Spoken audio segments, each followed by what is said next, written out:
दोस्तों कल्पना कीजिए आप एक ऐसी जगह पर हैं जहां आपकी चीख सुनने वाला कोई नहीं है, जहां रात का अंधेरा अपने साथ अनजाने खतरों को लाता है, जहां भूख आपको अपने ही मांस को घूरने को मजबूर कर देती है, जहां आपका अकेला दोस्त आपका पागलपन है। यह कोई कल्पना नहीं, एक हकीकत थी। 26 साल की क्लारा की 456 दिन, एक लड़की, एक वीरान टापू और हजारों खूनी रातें। आज आप ऐसे देखेंगे कि कैसे एक आम लड़की 456 दिन तक जिंदा रहकर मौत को मात दी। यह कहानी कमज़ोर दिल वालों के लिए नहीं है, क्योंकि यह कहानी आपको तोड़कर झकझोर कर रख देगी।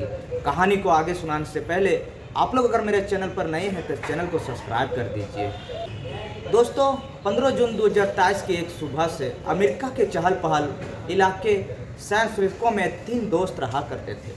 26 साल की क्लारा, जिसकी आंखों में तूफानों से लड़ने के सपने थे, उसका जुनून था दुनिया के अनछुए कोने को खोजना। उनकी सबसे अच्छी दोस्त 25 साल की माया और उनका तीसरा दोस्त 27 साल का लियम, एक निडर और अनुभवी नाविक। तीनों अपने रोज की बोरिंग जिंदगी से एक ब्रेक चाहते थे।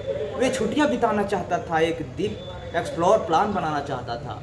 उन्होंने मिलकर एक साहस और खतरनाक प्लान बनाया। वे एक ऐसे द्वीप पर जाएंगे जहां इंसान अभी तक कदम नहीं रखे हैं। एक पुराने समुद्री नक्शे में उन्हें द्वीप मिला, एथिलगार्ड आइलैंड। यह प्रशांत महासागर के बीचों बीच एक छोटा सा हरा बिंदु था। उन्होंने अपनी छोटी लेकिन मजबूत जहाज द अल्बाट्रॉस को तैयार करता है। जहाज पर महीनों का राशन पानी और ज़रूरत सामान लादा, कपड़े लादा, जिसका उत्साह आज 7वें आसमान पर था। यह दुनिया खोजने जा रहे थे। वो खुशी खुशी अपने मंजिल पर निकल पड़े थे। ऐसा नज़ारा उसकी दोस्ती और हिम्मत का सबसे बड़ा इम्तिहान ले रहा था। 4 दिन तक नीले समंदर का सफ़र जारी रहा। हर दिन सूरज उगता समंदर के पानी में सुनहरा कर देता। उन्होंने डॉल्फिन को अपने जहाज के साथ रेस लगाते हुए देखा। चौथे दिन 19 जून की सुबह दूर क्षितिज पर उन्हें एक धुंधली सी हरी लकीर दिखाई दी। जैसे जैसे वह करीब आते पहुंचा, वह लकीर एक बड़े विशाल द्वीप पर पहुंच गई। एथिलगार्ड आइलैंड उसका कल्पना से कहीं ज़्यादा भाव और सुंदर और वीरान था। उसका जंगल इतना घना था कि सूरज की रोशनी भी जमीन तक ना पहुँच पाती। किनारों पर नुकीली काली ज्वालामुखी चट्टानें थी। इन चट्टानों से लहरें टकराकर रहस्यमयी संगीत का पैदा कर रही थी। हवा में जंगली मिट्टी सड़ी हुई लकड़ी की अजीब महक घुले हुए अनदेखे रंग बिरंगे पक्षियों की आवाज़ें जंगल से आ रही थी। यह जगह कितनी खूबसूरत थी, उतनी ही डरावनी और ख़तरनाक थी। दोस्तों लियाम ने जहाज को एक शांत और सुरक्षित खड़ी में लंगर डालकर रोक दिया। तीनों अपने छोटी नाव से द्वीप पर पहला कदम रखा। उन्हें लगा कि जैसे वह किसी दूसरी दुनिया के दूसरे युग में आ गए हैं। वे अच्छी खूबसूरत को देखकर पूरी तरह खो गए। उन्हें एक एहसास बिल्कुल नहीं था, वह स्वर्ग नहीं एक पिंजरे में दाखिल हुआ है।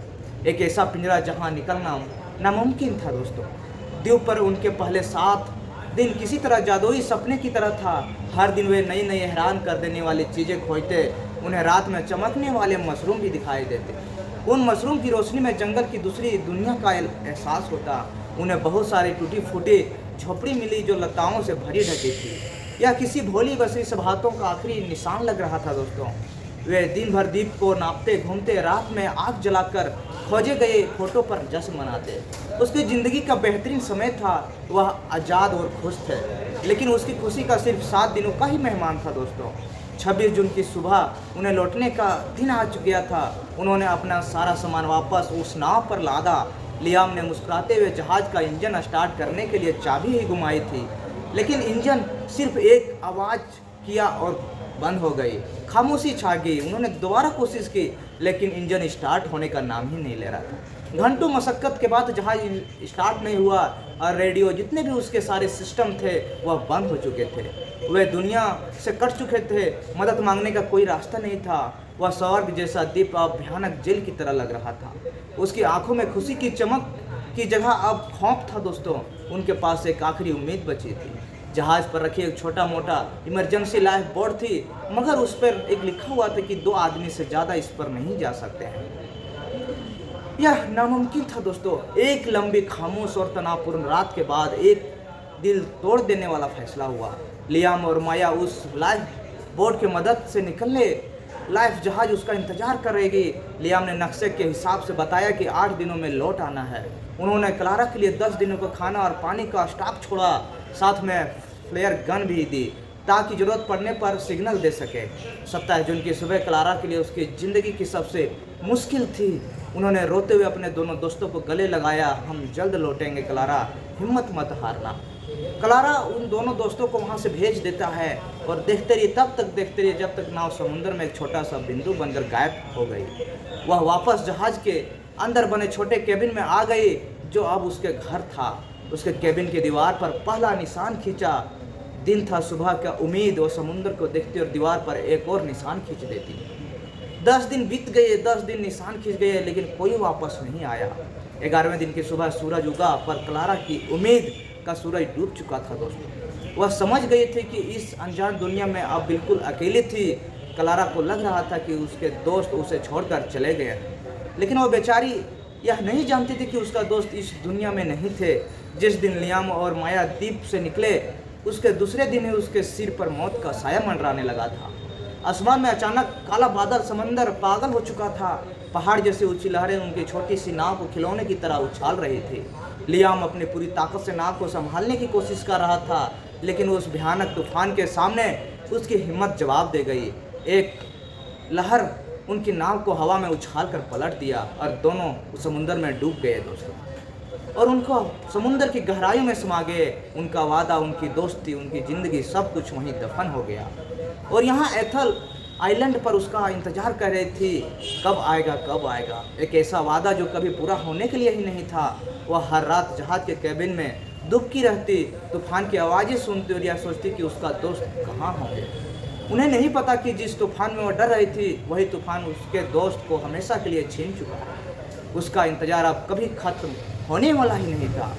वह उस द्वीप पर अकेले रहने और अकेले मरने के लिए छोड़ दिए गए थे। दोस्तों के जाने के बाद उसके अंदर टूट चुका था। अब लड़ाई सिर्फ जिंदगी की थी, हर एक सांस के लिए जंग। खाना हफ्तों में खत्म हो चुका था। वह कई दिनों तक भूखी, खाली पेट, पत्थर बांधकर पीने के लिए पानी का कोई इंतजाम नहीं था। वह सिर्फ बारिश पर निर्भर थी। जब हफ्तों बारिश ना होती तो प्यासे से उसका गला सूख कर काटा हो जाता। वह सुबह पत्तों में ओस को चाट कर अपनी प्यास बुझाती। रातें खौफनाक जंगल, जंगली सूरों का झुंड जहाज के आसपास घूमते और जमीन को खुरसते थे। उनके गुर्राने की आवाज़ सुनकर क्लारा की रूह कांप जाती थी। वह कैबिन का दरवाज़ा कसकर बंद कर लेती और खामोशी से सुबह का इंतजार करती। लेकिन भूख किसी भी डर से बड़ी होती है दोस्तों। एक दिन कई दिनों की भूख से तड़प कर उसने फैसला किया, अगर जीना है तो मरना होगा। उसने जहाज से मिले लोहे के एक टुकड़े को पत्थर पर घिसकर एक धराधार भाला बनाया। उसने एक खतरनाक जंगली सुअर का शिकार करने की ठानी। एक जानलेवा फैसला जिसमें एक चूक का मतलब था, लेकिन क्लारा के पास अब खोने के लिए कुछ भी नहीं बचा था। क्लारा की ज़िंदगी एक रूटीन बन चुकी थी, शिकार करो, जिंदा रहो। उसने कई हफ्तों की कोशिश और कई चोटों के बाद अपना पहला शिकार किया। उस दिन उसने कई महीनों भरपेट मांस खाया, लेकिन हर शिकार एक जानलेवा जंग होती थी। दिन, हफ्ते, महीने और बदल गए। क्लारा ने दीवार पर 365 निशान पूरे कर लिए थे दोस्तों। 1 साल बीत चुका था। शहर की नाजुक लड़की अब पूरी तरह से एक जंगली योद्धा बन चुकी थी। उसने सूरों की खाल से अपने लिए मजबूत लिबास बनाया था। अकेलेपन लड़ने के लिए उसने बांस से एक छोटी सी बांसुरी बना ली थी। हर शाम वह सुबह दर्द भरी आवाज़ों से वीरान द्वीप पर गूंजती। समय बीतता रहा। दीवार पर निशाने की संख्या 400 से पार हो चुकी थी। क्लारा अब शारीरिक रूप से, मानसिक रूप से थक चुकी थी, टूट चुकी थी। दोपहर वह उदास बैठी जहाज के हे से समंदर को देख रही थी। तभी उसे दूर क्षितिज पर बिंदु दिखा। एक जहाज था। क्लारा की सूखी रगों में अचानक से खून की बाढ़ आ गई। वह अपने पूरी ताकत से चिल्लाई, उसने आग लगाए, कपड़े जलाए, लेकिन सब बेकार। जहाज अपनी राह पर चलता रहा और आंखों से ओझल हो गया। उस दिन क्लारा का दिल हमेशा के लिए टूट चुका था, लेकिन उसी टूटे हुए दिल से एक नई जिद ने जन्म लिया।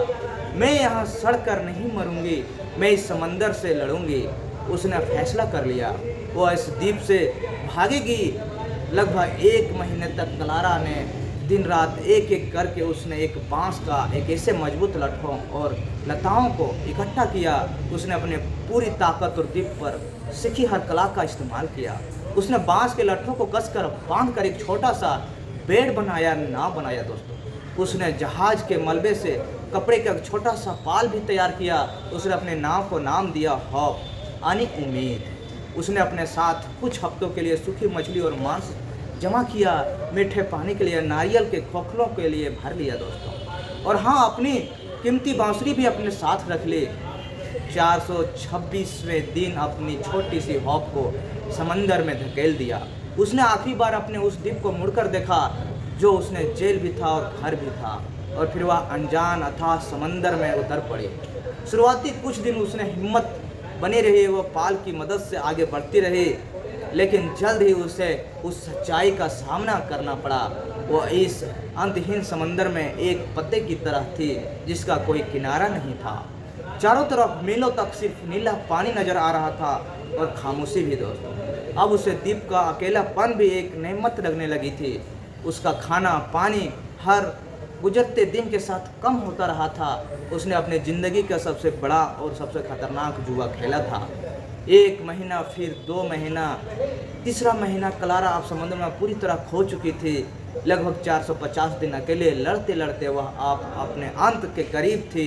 450 दिन लड़ते लड़ते उसका सारा खाना पीना हफ्ते में ख़त्म हो चुका था। वह सिर्फ अब बारिश के पानी के सहारे जिंदा थी। जो कभी कभार बरसात था, दिन का जलता हुआ सूरज उसका सबसे बड़ा दुश्मन था। उसका त्वचा झुलस चुका था, शरीर काला पड़ चुका था, जगह जगह से फट गई थी। नमक वाले पानी और हवा ने उसका शरीर पर बहुत सारे जख्म दे चुके थे। वह भूख से इतनी कमज़ोर हो गई थी कि वह हिलना भी मुश्किल नहीं था। उसका शरीर सूख कर लकड़ी के एक ढांचे जैसा रह गया था। उसे अब अक्सर मति भ्रमण होने लगा था। उसे आवाज़ें सुनाई देती थी। उसे लगता था कि माया और लियाम उसे नाव से पुकार रहे हैं। कई बार बड़ी बड़ी शार्क मछलियाँ उसकी नाव के आसपास मंडराती थी, लेकिन अब उसे डर भी नहीं लगता था दोस्तों। उसने खुद को मौत के हवाले कर दिया था। वह बस अपनी नाव पर बेहोश थी और आखिरी सांसें का इंतजार कर रही थी। उसे जीने का हर जंग लड़ी, लेकिन वह अब जंग हार चुकी थी। लेकिन उसकी हिम्मत ने जवाब दे दिया था। शरीर ने साथ छोड़ दिया था। उसकी कहानी का अंत अब कुछ ही घंटों की दूरी पर था दोस्तों। इस विशाल बेरहम समंदर में वह गुमनाम मरने वाली लड़की थी दोस्तों। यह उसका कैद का 456 दिन था, शायद आखिरी भी।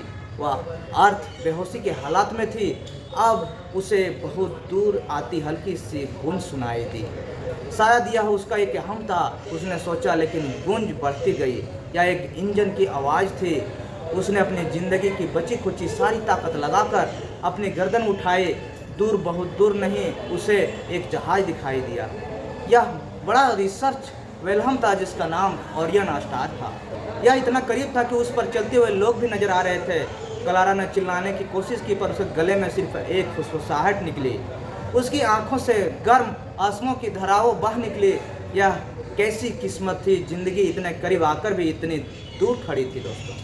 तभी उसकी नज़र अपने गोद में पड़ी, उस बांसुरी पर पड़ी। उसके दिमाग में जैसे बिजली तरह बांसुरी। उसने कांपते हुए टूटे हुए हाथों से उसे उठाया, अपने फटे ओठों पर रखा और अपनी आखिरी सांसों के ताकत से उसे फूंक मारी। एक बहुत ही कमज़ोर, टूटी हुई, दर्द और उम्मीद से भरी एक धुन सुनाई। और अंजस स्टार के ठेक पर एक अफसर शांति से समंदर को देख रहा था। तभी उसे हवा के साथ आई वह अजीब, दर्द भरी और नामुमकिन सी धुन सुनाई दी। उसने हैरानी से अपने साथी से पूछा, तुमने वो धुन सुना जैसे कोई रो रहा हो? उन्होंने दूरबीन से उस दिशा में देखा। उन्होंने वह छोटा सा बेड़ा दिखाई दिया। पानी में कोई तैर रहा है। जहाज का सायरन बजा उठा। जब बचाव दल उस तक पहुंचा, क्लारा बेहोश हो चुकी थी, लेकिन उसकी उंगलियों ने अपनी उस बांसुरी को कसकर पकड़ रखा था। उस एक धुन ने उसे मौत के मुंह से वापस खींच लिया दोस्तों। उसने अपनी हिम्मत और उस बांसुरी के धुन पर मौत को भी हरा दिया।